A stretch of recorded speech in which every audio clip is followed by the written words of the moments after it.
কলগছিয়াত স্বাস্থ্য খণ্ডৰ উন্নয়নৰ ফুপুলা স্বৰূপ ৰাজপথতে সন্তান জন্ম দিলে প্ৰসূতিয়ে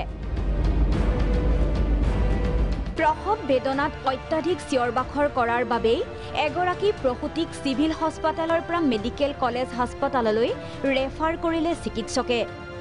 কলগছিয়াস্থিত বৰপেটা অসামৰিক চিকিৎসালয়ত সংঘটিত হৈছে এই ঘটনা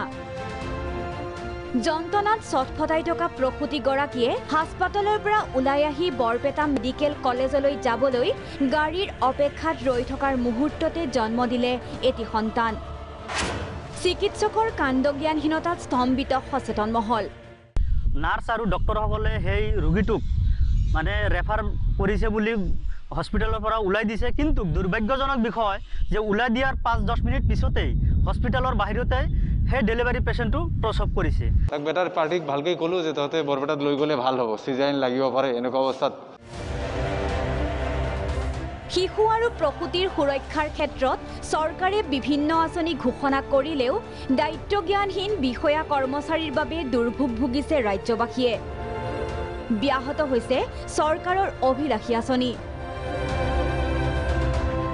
কলগছিয়াৰ পৰা জাহিদুল ইছলামৰ ৰিপৰ্ট প্ৰাগ নিউজ